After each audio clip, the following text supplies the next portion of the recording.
alegria, equilíbrio e paz, sabedoria fortifica os laços de uma família e nos liga ao Pai em plena harmonia.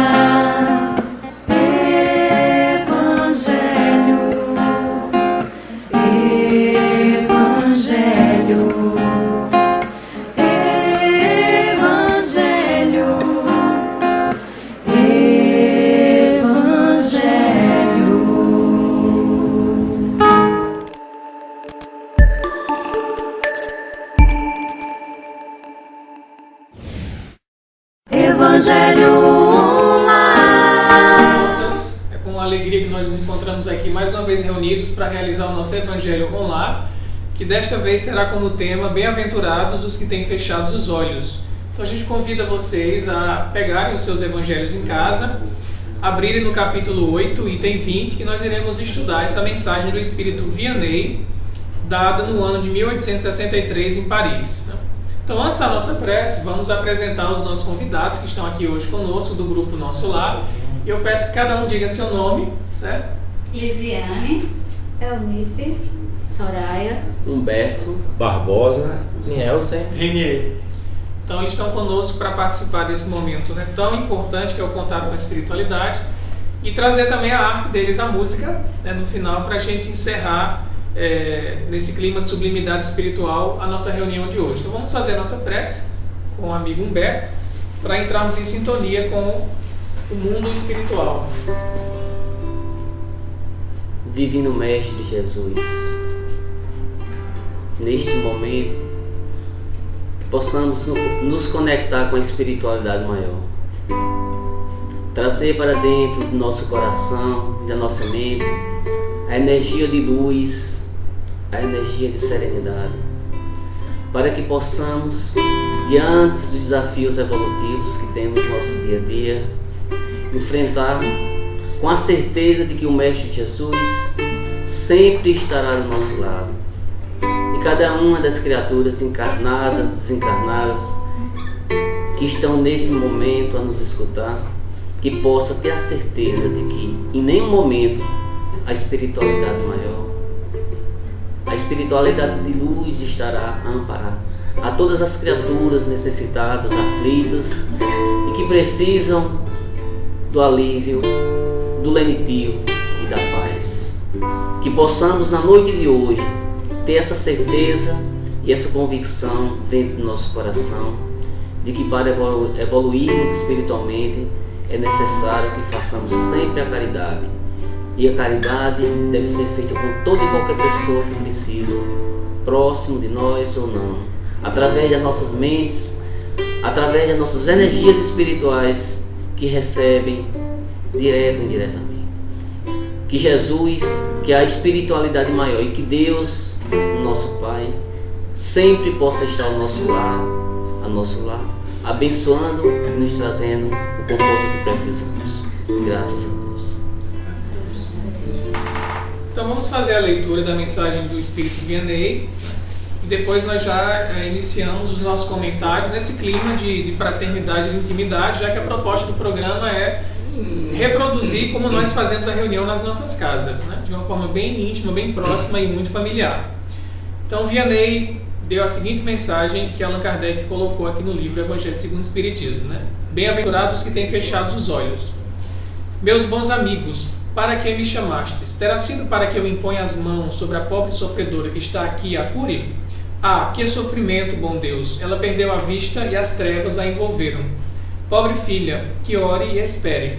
Não sei fazer milagres, eu, sem que Deus o queira. Todas as curas que tenho podido obter, que vos foram assinaladas, não as atribuais senão àquele que é o Pai de todos nós.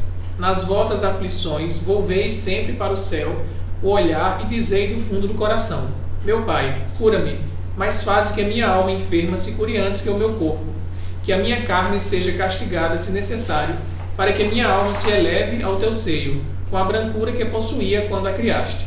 Após essa prece, meus amigos, que o bom Deus ouvirá sempre, dadas vos serão a força e a coragem, e, quiçá, também a cura que apenas timidamente pedistes, em recompensa da vossa abnegação. Contudo, uma vez que aqui me acho, numa assembleia onde principalmente se trata de estudos, dir-vos-ei que os que são privados da vista deveriam considerar-se os bem-aventurados da expiação. Lembrai-vos de que o Cristo disse: convi que arrancasseis o vosso olho se fosse mau, e que mais valeria lançá-lo ao fogo do que deixar-se tornar-se causa da vossa condenação.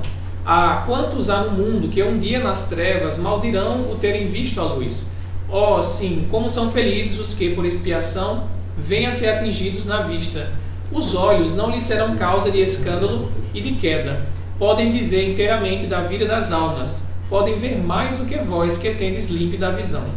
Quando Deus me permite descerrar as pálpebras a algum desses pobres sofredores e lhes restituir a luz, digo a mim mesmo: alma querida, porque não conheces todas as delícias do espírito que vive de contemplação e de amor? Não pedirias então que se te concedesse ver imagens menos puras e menos suaves do que as que te é dado entrever na tua cegueira? Ó, bem-aventurado cego que quer viver com Deus! Mais ditoso do que vós que aqui estáis, ele sente a felicidade, toca, vê as almas e pode alçar-se com ela às esferas espirituais, que nem mesmo os predestinados da terra logram divisar. Abertos, os olhos estão sempre prontos a causar a falência da alma. Fechados, estão prontos sempre, ao contrário, a fazê-la subir para Deus.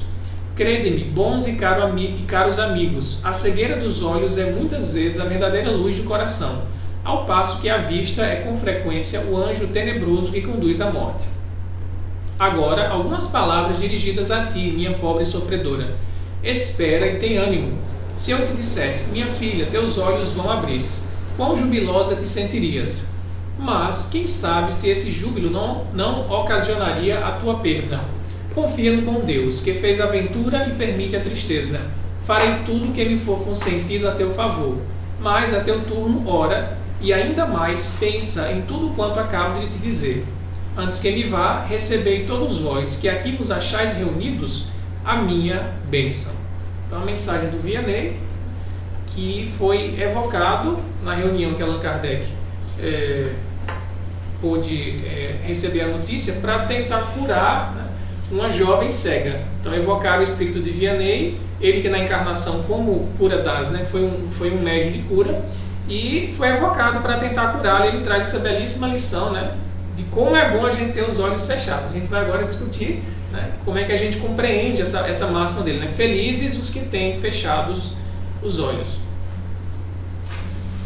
A primeira reflexão assim, que a gente faz é sobre o processo de cura espiritual, né? Antes de falar sobre essa questão do bem-aventurados que tem fechado os olhos, o processo de cura, quando a gente observa assim, dentro do Evangelho, nas palavras de Jesus, que todas as curas espirituais, quando Jesus curava, ou quando ele era um mediador dessa cura espiritual, ele dizia coisas interessantes. No primeiro momento ele dizia assim: a tua fé te curou, mostrando assim que dentro de cada um de nós reside essa grande farmácia espiritual, né?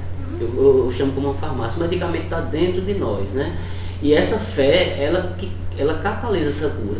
É o primeiro passo da cura, né? Que a gente tem que ver que a cura está dentro de nós. A gente tem que acreditar nessa cura. O segundo passo quando Jesus fala assim sempre, não voltes a pecar. Não cair no erro. Eu acho isso interessante porque é uma reflexão para todo o processo de equilíbrio, de cura espiritual, e que no Evangelho de Jesus está isso, e que nas palavras do Evangelho a gente observa que todas as curas que acontecem não acontecem por acaso, e sempre acontece com a permissão de Deus, né? E uma coisa interessante também, que todas as curas que são ditas, que são colocadas no Evangelho, todas aconteceram também não por acaso. Eles aconteceram dentro de um processo de finalização de processo expiatório daquelas pessoas que passaram por um processo de doença ou desequilíbrio espiritual, né? Ou seja, as curas não acontecem por acaso. Elas têm essa permissão de Deus, mas também nós temos que fazer essa nossa parte, né? Eu penso assim. Jesus fala, né, segundo o próprio Vianney, algo que é muito forte quando a gente lê, a gente diz: mas Jesus falou realmente isso, né? Será que ele deu essa lição, né? É a expressão que ele traz aqui, né? Cristo disse: convi que arrancasseis o vosso olho se fosse mau, e que mais valeria lançá-lo ao fogo do que deixar-se tornar-se causa da vossa condenação. Jesus fala isso, né? É melhor você arrancar um olho, arrancar uma mão, do que entrar na vida, né, sem ter a perfeição moral. Como é que nós espíritas entendemos isso? É para arrancar mesmo o nosso olho, é para cortar a mão, como algumas religiões fazem isso com os ladrões, né? Cortam a mão do ladrão. Qual é a lição de Jesus nesse sentido da gente perder um órgão, né? Como é que a gente poderia... Seria o extremo, né? O extremo de uma coisa que pode ser evitada, né? Pode ser evitada. Olha, eu tenho a minha encarnação, eu estou passivo a passar por determinado, vamos dizer assim, prova, exato, determinada prova. Eu posso amenizar com o trabalho, com o planejamento daquilo que vai fazer da minha encarnação como é que se diz, uma força maior para superar aquela dívida que a pessoa tem. Eu observo assim também que tem muitas enfermidades do corpo que são enfermidades do espírito, né? Exatamente. Que muitas vezes nós, enquanto encarnados, nascemos com determinadas limitações.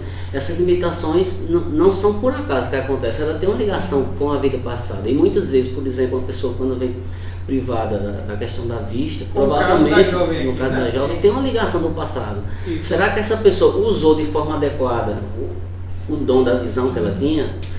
Assim como outros dons que nós temos, e às vezes usamos de forma equivocada, e isso fica marcado na nossa vida espiritual. Muitas das coisas que nós estamos passando hoje como provação e como expiação tem um porquê e tem uma ligação com o passado. E muitas vezes quando você vem privado, às vezes é providencial e é misericordioso de Deus, porque se você provavelmente nascesse daquela forma ali, você poderia usar até novamente de forma errada. Recair no mesmo erro. A cegueira do corpo do que a cegueira espiritual. É o que eu vi. Não é que a gente vai se autoflagelar, cortar, isso. Não é por aí, mas é no sentido de espiritualmente nós nos autoflagelamos e chegamos flagelados na encarnação devido ao que plantamos de forma equivocada em outras vidas. Então assim, Jesus tem passagens que ele é muito forte nos símbolos para não chamar a atenção, né? Mas nós, do Espiritismo, entendemos isso não como arrancar os membros, mas arrancar, sobretudo, a causa que nos faz cair no erro, né? Então, se eu, pelas minhas mãos, sou dado a assassinar pessoas, eu tenho que arrancar de mim o desejo de matar pessoas, e não arrancar a minha mão, né? Porque o corpo, na verdade, obedece àquilo que o Espírito vai designar. O próprio Paulo, ele dizia que tinha um espinho na carne, e era esse espinho que põe, até certo tempo, o limite, né, para que ele não se exaltasse. Isso. Então, muitas vezes a gente precisa ter essa doença, esse espinho na carne, né? Para que o nosso espírito não caia também. Antes a doença do corpo do que a doença do espírito. Exatamente. E a gente sabe que no mundo espiritual, antes da gente reencarnar, há todo um planejamento. Exatamente. A gente se planeja no mundo espiritual. Então, tem um caso interessante na obra do André Luiz, eu não lembro o nome da personagem, só me engano é Missionário da Luz, mas eu posso estar enganado, mas é do André Luiz. Que ela não precisaria reencarnar assim, com deformidades físicas, mas ela pede, né, algumas limitações justamente para ela poder vencer melhor as suas provas. Né? Então ela não fez nada de errado para vir cega, nem para vir com a deficiência nas pernas ou nas mãos, nem uma deficiência mental, mas ela pede aquilo para poder garantir uma ascensão, né, mais segura. Então acontece isso também. Essas limitações pedidas, elas podem ser também superadas, né? Sim, quer dizer, eu pedi, o fato de eu ter pedido não quer dizer que eu vou cumprir, né? Quantas vezes a gente vê, né? Às vezes, hoje pelo Facebook, pelo WhatsApp, tantas pessoas que têm limitações e que mostram que podem vencer e que trazem um novo horizonte para as outras pessoas. E também tem até as próprias encarnações compulsórias. Às vezes mesmo a gente pede, mas tem momentos que você nasce de forma, vamos dizer, obrigado a passar por aquela situação ali, porque aquela situação não é um castigo de Deus, mas é uma forma de colocar você uma prova para que você supere aquela prova e talvez você não pediria por passar por aquilo. E muitas vezes a espiritualidade faz com que aconteça porque vai ser melhor para você.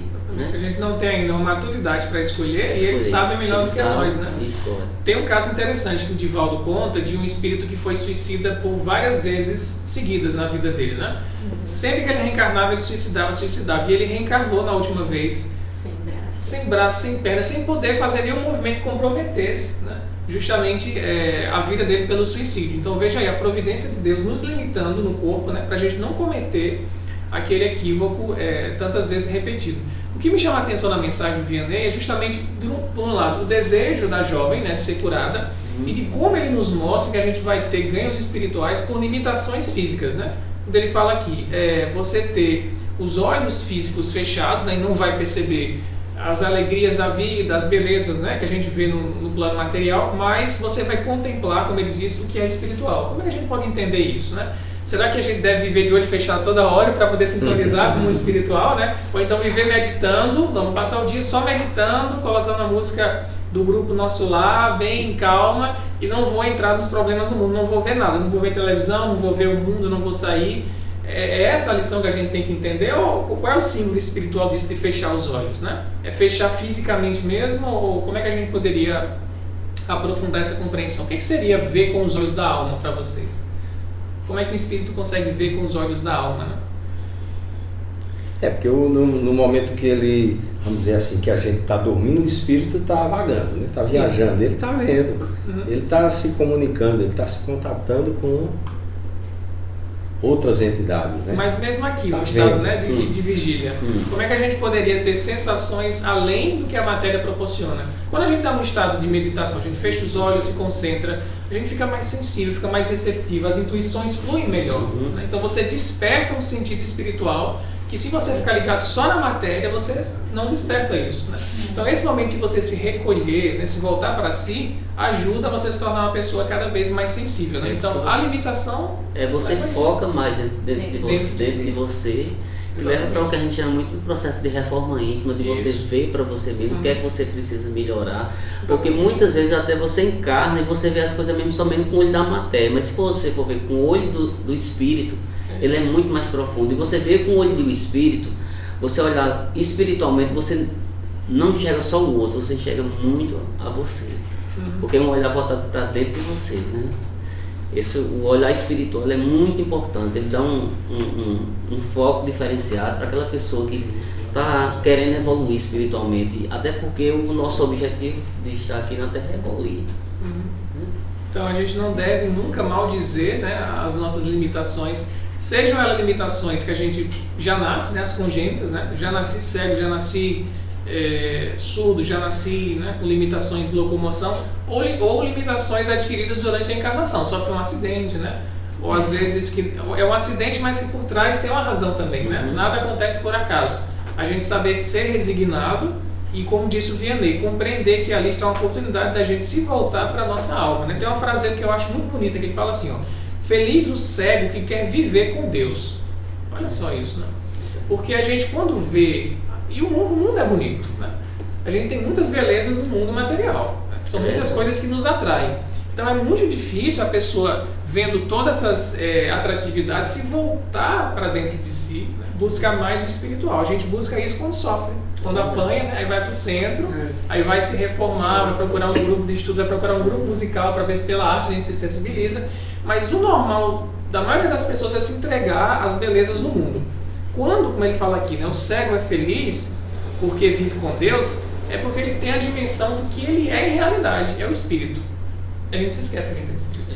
Se todos nós estamos aqui, né, que somos um movimento espírita, já estudamos, já lemos, já estudamos 300 mil palestras, mas nós ainda não vivemos como espírito. A gente não vive ainda como espírito. Porque geralmente assim, diante das provações, das expiações, das coisas que acontecem na nossa vida, que a gente chama de problema, que eu chamo de desafio evolutivo, né? Eu prefiro chamar, porque problema todo mundo tem, né? Mas o desafio evolutivo ele faz com que a gente veja assim, que é um processo de aprendizagem. Você olha com já... Se eu estou passando por essa situação, é um desafio para mim. Aí muitas vezes a pergunta que eu faço é como é que eu vou me comportar diante disso? Porque geralmente, quando a aprovação é forte, para muitos que se acham fortes, mesmo que tenham pedido isso, né?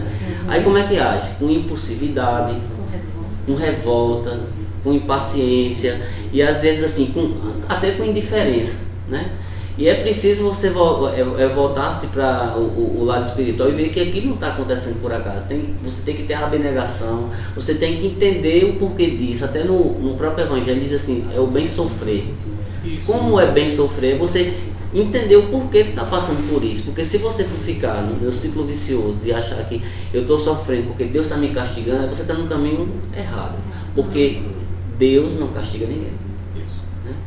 Tudo isso é pedagógico para a gente aprender, na verdade, a amar, né? O nosso grande objetivo espiritual com tudo isso é aprender a amar a Deus sobre todas as coisas e ao próximo, né? Não só os seres humanos. E muito sofrimento, muitas vezes a gente passa porque não pede. Não pede. Então lá está na Bíblia, né? Pedis e obtereis, né? Exato. Então eu tenho um fato prático.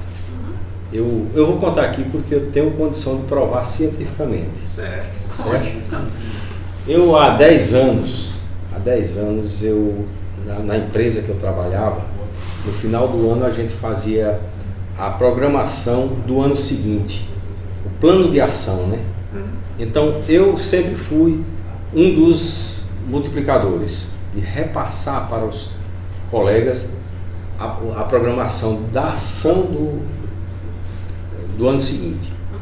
Então chegou um determinado dia que eu soube que estava com catarata. A catarata, pelo que eu sempre ouvia dizer, ela é evolutiva, a doença. Então chegou o dia para eu fazer essa apresentação e eu me senti que não havia condição de fazer em função da catarata. Foi o que eu fiz, era numa segunda-feira, no domingo, ao dormir, eu muito preocupado, orei, pedi a Deus que me desse força para que eu conseguisse passar as informações, que era o dia todinho, com PowerPoint e etc. Então, de manhã, 5 horas da manhã, 4 a 5 horas da manhã, quando eu vou me acordando, eu percebi uma bata branca ao lado, né? E uma pessoa colocando luvas cirúrgicas, né? Uma seringa desse tamanho no canto do meu olho, né? No canto do meu olho. E isso por 1 minuto, ou por aí assim, eu sentindo, eu olhando, eu vendo a mão, sabendo que era o Espírito, e o certo, resumindo, é que eu fiz essa apresentação o dia todo e não tive problema nenhum. 2 anos depois, eu comecei a sentir melhora, já são mais de 10 anos. Então minha ficha está lá. Regrediu, não fiquei bom, regrediu, mas que isso foi em decorrência de um pedido. É o poder da fé, né? A gente tem uma interação aqui do Gabriel Magalhães, né, pela internet, a gente lembra a vocês que estão acompanhando em casa que façam suas perguntas, seus comentários, certo? A gente está aqui bem aberto para receber os pensamentos de vocês e nas nossas capacidades, né, responder e acrescentar. Então Gabriel coloca assim: há aqueles que têm o corpo perfeito, por meio de um acidente perdem uma parte dele e assim impossibilitam sua evolução naquela encarnação. Há casos na vida, né? Então aí seria uma deficiência, uma limitação adquirida durante a vida, né? A pessoa bate um carro, alguém atropela, você estava bem correto, não estava embriagado, estava seguindo as leis e do nada, né, entre aspas, vem algum carro, algum objeto que faz com que você fique limitado. Ele pergunta se isso vai impossibilitar a evolução naquela encarnação. Não, vai ser uma oportunidade para ele, né? Depende de como ele vai olhar essa deficiência, como um problema ou como um desafio evolutivo. Muitos se revoltam, infelizmente, né? Sobretudo quem é jovem, tem um corpo sarado, bonito, né? Pode ter sido até o planejamento dele. Claro. E eu tenho certa parte da exemplo. vida ele sofresse isso. Exatamente, porque por acaso, né, até está fechando, por acaso, ele pergunta assim: há acaso na vida? Para nós, Gabriel, nada é por acaso. Nada é por acaso. Ou você, né, estava fora de si, embriagado e buscou o acidente, porque você sabia que poderia ter, né? Você pegar um carro embriagado em velocidade, você está se responsabilizando por isso. Mas se você estava bem e foi fora do seu livre-arbítrio, é porque você precisava passar por aquilo, né? Deus não deixa acontecer nada. Não é por você, acaso, né? Mas, e assim, eu estava lembrando aqui de um exemplo, que eu sou professor de educação física, né? E há uns 15 anos atrás, que eu trabalhava com educação especial. Aí eu trabalhava na escola técnica com uma turma de 30 e poucos alunos. Aí chegou um determinado dia, uma jovem, que ela veio para a aula de natação, porque estava com a autoestima muito baixa. Ela era uma pessoa muito vaidosa, sabe? Aí assim, talvez foi até essa vaidade dela que talvez tenha dado algum problema ou não sei. Mas o que aconteceu de interessante foi o seguinte: ela chegou na aula totalmente fragilizada, né? Para a natação tinha sido amputada a perna dela, ela estava para se casar. E o que foi que aconteceu? O noivo dela deixou ela entrou num processo de depressão. E aquilo ali foi uma provação muito grande para ela. Tudo a ver com a pergunta. Muito grande para ela, sabe? Perfeito. Ela entrou num processo de depressão, não queria saber do mundo, não queria saber da vida. Até suicídio ela disse que tinha tentado. É a revolta, né? A revolta, porque ela disse assim: como é que eu tão bonita, tão perfeita, Não fiz para me nada pra casar com merecer final isso. estou com isso, né? Exatamente. Aí ela chegou na aula totalmente fragilizada. E ela começou a participar. Em 2 meses, ela começou a mudar totalmente a visão dela, porque ela viu outras pessoas que passavam pela mesma situação e que não estava daquela forma. E o convívio foi muito importante para o grupo, porque depois desses 2 meses, ela chegou a relatar para a gente que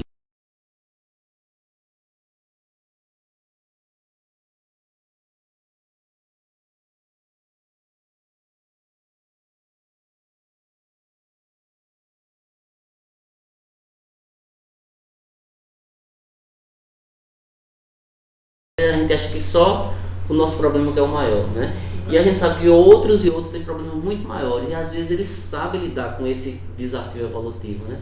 O lance é saber lidar com esse desafio, não encarar como castigo e que não acontece por acaso. Tudo tem um porquê. Querem falar? Você não quer dizer? Eu gostaria de falar essa questão da visão, da perda da visão. O que é que nós podemos encontrar mediante uma situação dessa que não é fácil? Acredito que se você nasce com a visão e perde ela durante a sua vida, é uma prova que você vai passar e que você vai reaprender o mundo que você não sabia como era. Você vai ouvir, você vai aprender a caminhar, você vai reaprender tudo. Vai reaprender a ler no braille, escrever. Então, é um mundo novo que surge. E é nessa experiência que, se você perde a sua visão, você passa a perceber coisas que você não percebia. Isso é verdade. Você começa a perceber nos outros, nas pessoas, os sentimentos. Sai só daquela aparência da Não beleza do só corpo, a né? beleza. Isso. Porque muitos dizem, né? Veem a sua alma gêmea, né? Ah, me apaixonei pela primeira vista. Mas será que isso é real?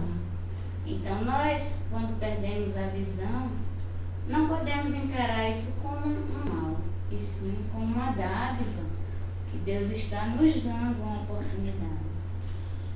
E sendo reparação ou prova, né, que a gente não tem como julgar isso, né, é a aceitação e extrair daquela situação algo de bom para nós, algo de construtivo, né?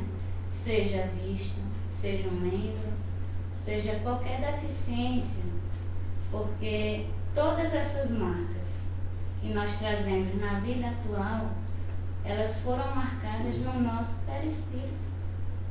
Então, se hoje eu tenho um problema em determinada área do meu corpo, foi porque eu não soube usar essa minha área do corpo. Se eu fui um fumante na vida passada, eu vou ter no meu perispírito marcas desses vícios que ocorreram em vidas passadas, né? Então, que nós saibamos utilizar hoje, da melhor forma, todos os nossos órgãos, o nosso falar, o nosso ouvir, o nosso ver. E a respeito dos olhos fechados, né? Sim. Quando Jesus diz que o reino dos céus é para aqueles que se assemelham à criança, eu tenho um filho de 5 anos, e uma vez ele perguntou assim, mãe, Deus é igual a Papai Noel?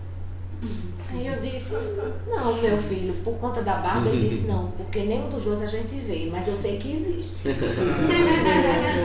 pensei que ele ia dizer que era ilusão, mas a gente já sabe que existe. Pois é, eu diria, então Deus é igual a Papai Noel, a gente tem que ver com os olhos do Espírito, né? O Papai Noel, ele vê com os olhos da imaginação, mas é uma maneira da criança enxergar com outros olhos, né? Muitos não acreditam, não, porque eu não vejo. Não, nunca vi, então não acredito. Mas uma criança, quando é pura, né? Uma coisa interessante também, que quando a nossa irmã estava falando ali, que ela estava colocando a questão assim, das pessoas que passam por dificuldade, por problema. Pra gente que estamos aqui, pode ser fácil. Agora, imagine só, uma pessoa chegar para você revoltada, cheio de coisas na mente, o quanto é difícil. Não tem essa compreensão espiritual. Não tem essa compreensão espiritual. Porque assim, a gente às vezes vê assim, a pessoa é espírita, né? Uma trabalhadora, passa por um problema e ela se abala. Para o espírito, imagina que não tem. E aí quem você não ainda tem vai essa escutar dizendo compreensão. assim, foi Deus quem quis. Se E conforme. o interessante é assim, como você, eu não vou dizer nem enquanto espírito, enquanto cristão, chegar para uma pessoa que está passando por um problema desse e não botar mais para baixo ainda, porque às vezes a gente bota para baixo. É como às vezes uma pessoa que está no hospital chega e vê uma pessoa que está quase no estado terminal, o outro chega e diz, Virgem Maria, tu está quase morto. É melhor enterrar logo, né? Aí assim, o cristão, ele deve levar uma palavra de alegria, de lentivo, não ficar procurando assim coisas que vão botar ele mais ainda numa tristeza profunda. Mas diante, por exemplo, de uma questão como essa, de uma cegueira, de um problema desse, no corpo físico mesmo, de privação, mostrar a ele assim, outras possibilidades. Você tinha isso, mas agora você tem outras possibilidades. E o mundo está aí para você viver. O mundo novo se abriu. O mundo novo se abriu. Tem coisas novas para aprender. Porque se você mostra novas perspectivas, você está dando para aquela pessoa novas possibilidades. E nós, enquanto cristãos, temos que abrir novas possibilidades para os outros também. É um dever nosso. Nós somos a luz do mundo, como Jesus disse, né? E agora que cada um deve ficar atento que ele próprio pode fazer muito por si. Sim, né? Claro. Dentro de um planejamento de vida, né? De vida. Onde é que eu venho errando? Onde é que eu venho pisando na bola? Né? Fazendo uma avaliação diária de tudo aquilo que como vem. Santo Agostinho fazia todo final de dia, né? Exatamente. Exato. A gente tem mais uma interação aqui do Tarso, né? Diz assim, a pergunta, aqueles que vêm perfeitos no corpo não têm débitos corporais? Interessante, né? A quem vem com defeito tem débito, então quem vem perfeito é porque não tem. Não vamos discutir isso. Ou terão que resgatar isso numa amputação, numa limitação futura. Nem sempre a gente imagina, mas fulano é um modelo, né? Uma modelo famosa, toda perfeita. Então ela é uma alma perfeita, nem sempre, né? Nem sempre um corpo bonito e perfeito vai refletir uma alma bela e perfeita, como a gente falou. No caso da André Luiza, o espírito era bem evoluído e pediu para vir ilimitado, mas não precisava vir. Assim como também tem pessoas que reencarnam com uma genética muito aperfeiçoada e bela, mas a alma ali por trás a gente não sabe como é. As né? limitações São as não aparências, são né? físicas, são Exatamente. morais também, né? Exatamente. Porque às vezes tem limitações morais que são piores que as físicas. Exatamente. Então, o Vianney diz assim, a cegueira dos olhos é muitas vezes a verdadeira luz do coração, ao passo que a vista é com frequência o anjo tenebroso que conduz à morte. É uma expressão muito forte dele, né? Porque a visão vai nos levar muitas vezes à morte, porque a gente se perde pela visão. É uma cobiça por um carro, uma cobiça por uma casa, uma cobiça por uma pessoa que é alma gêmea, que ela acha que porque se encanta pela beleza, mas quando vai conviver, vê que por trás daquele corpo dela, a alma não é dela. E a tendência nós que estamos no planeta Terra, o nosso corpo que nós precisamos são esses, mas esse corpo ele vai evoluir também, não vai ficar dessa forma aqui, né? Ele vai evoluir para outras formas espirituais que às vezes a gente nem conhece, desconhece, né? Exatamente. Por enquanto é esse corpo que a gente precisa. Tem que cuidar, né? E tem que cuidar do corpo e cuidar do espírito, né? E que essas limitações não são só físicas. O fato da pessoa nascer com um corpo perfeito em termos de órgãos, assim, pode ser que tenha outras limitações, né? Exatamente. Muitas outras limitações. É como a pobreza e a riqueza, né? Sim. Ela O fato de ser rico não quer dizer que Isso, que ele está evoluído bem espiritualmente. espiritualmente. Exatamente. Então a gente já está se encaminhando, né, passa rápido, para o encerramento, né? Estamos aí nos minutos finais, então a gente fica para fazer as considerações e ainda vamos escutar uma música, né, sobre o Evangelho no Lar, mas fica aberto para vocês, quem quiser falar, né, do que mais assim chamou a atenção, quem não falou também, se quiser dar uma palavrinha, então fiquem à vontade para a gente fazer o encerramento, certo? Agradecemos também ao pessoal que interagiu pela internet e participou conosco. Quem desejaria? Como aí está sendo enfatizado, né, que é a visão, qualquer coisa assim de mudança na vida do ser humano que aconteça, de repente aconteceu, mudou tudo, é uma adaptação, sofrimento espiritual da própria alma, do próprio ser daquela criatura. A pessoa vê assim aparentemente, mas você não sabe interiormente Isso. como aquela pessoa está se sentindo, como é que ela vai se reabilitar. É lento, é gradativo, é uma coisa muito longa para essa adaptação e por isso que tem tantas ajudas espirituais, né? A espiritualidade que trabalha integralmente as nossas vidas em restauração. E assim, a lição de hoje, assim, eu acho que o que traz de mais importante para mim, eu acredito que talvez para muitos aqui, é assim que a gente não deve se lastimar pelos sofrimentos que a gente tem, né? E a gente procurar levantar a cabeça e procurar entender o porquê desse sofrimento, né? Agora, entender o porquê do sofrimento não é achar que tem que cruzar os braços e achar que é isso mesmo e acabou. A gente tem que ter o que chama de resignação ativa, você saber porquê, você procurar se melhorar. Mais uma coisa, né, que a Casa Espírita, ela está de portas abertas para acolher todos os irmãos que necessitam de amparo, de conforto. Nós temos os hospitais em diversas casas espíritas, inclusive o nosso lar possui o hospital. Então, esse hospital não é só para o nosso corpo físico, e sim para a nossa alma. Primeiramente para a alma. Nós temos que iniciar o nosso Evangelho no lar. Temos que reunir nossas famílias, discutir o Evangelho, participar das reuniões públicas, começar a colocar um pouco do que nós estamos lendo em prática nas nossas vidas, no nosso dia a dia. Então a Casa Espírita, ela abre as portas e traz um bálsamo para todos aqueles que necessitam, tanto encarnados como os desencarnados. E o nosso lar é uma casa aqui em João Pessoa que ela trabalha fortemente com isso, né?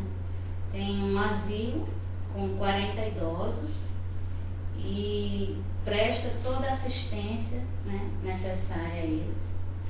E além dessa assistência ao público. Quais são os dias, Barbosa, do hospital?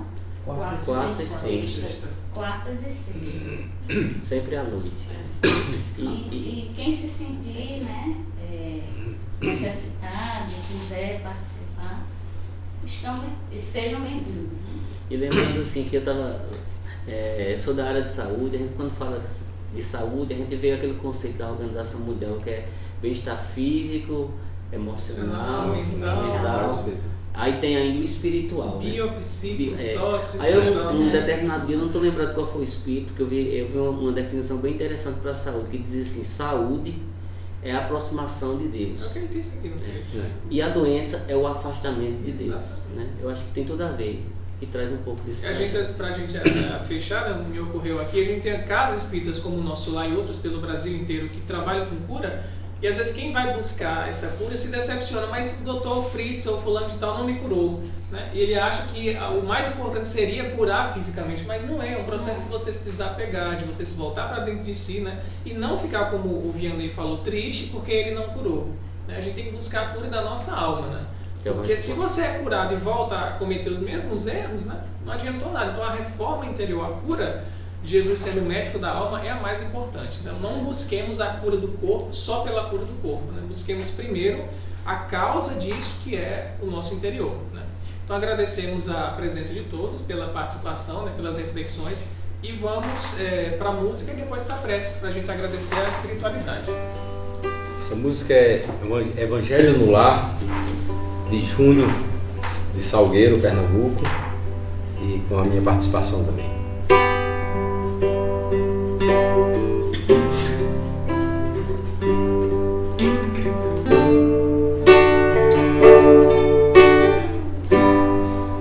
Jesus, Jesus, nosso irmão maior.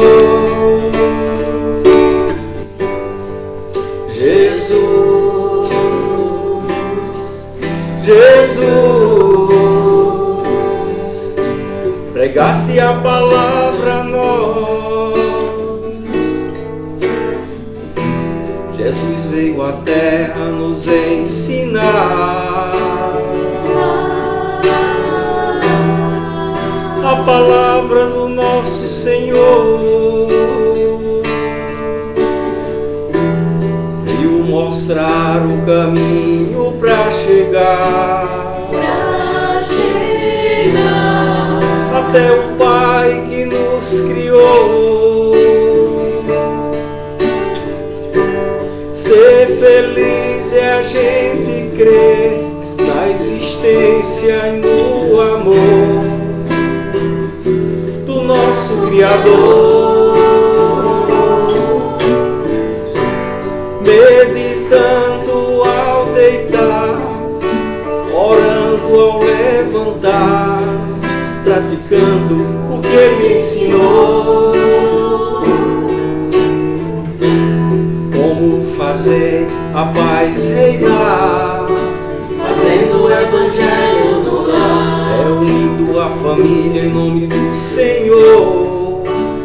pratique o que Jesus ensinou. Ore a Deus e agradeça por sua vida, Oportunidade concedida a você, resgatando suas dívidas de outras vidas. caridade e humildade faz a gente crescer.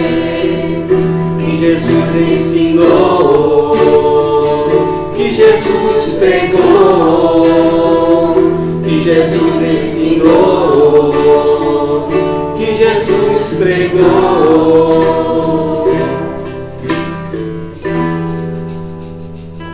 Quem quiser essa música pode passar um e-mail para mim, Barbosa Sobrinho, agbarbosasobrinho, @globo.com, que eu mandarei com muito prazer. A prece final. Vamos fazer nossa prece. Fechamos os nossos olhos materiais.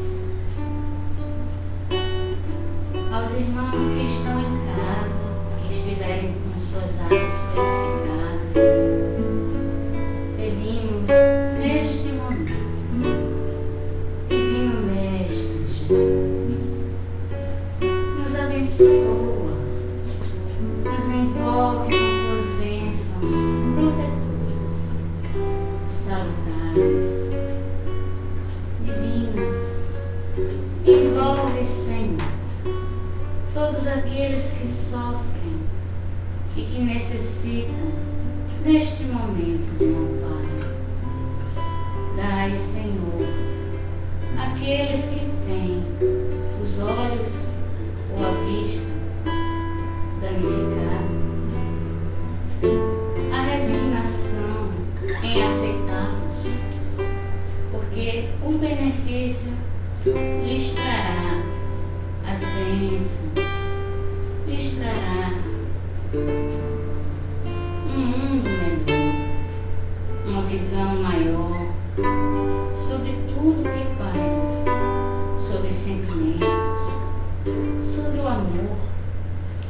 Senhor Jesus, Maria Santíssima, dai-nos as tuas bênçãos, abençoa os mendigos, abençoa os órfãos, Senhor, abençoa os aflitos, que possamos cada dia, mudar nossos sentimentos, transformar as nossas almas e que possamos apenas não só verbalizar a tua palavra e agir sim firmemente com o nosso próximo, com a ação do verbo amar, que sejamos filhos e servos, Senhor, para que trabalhemos na tua seara.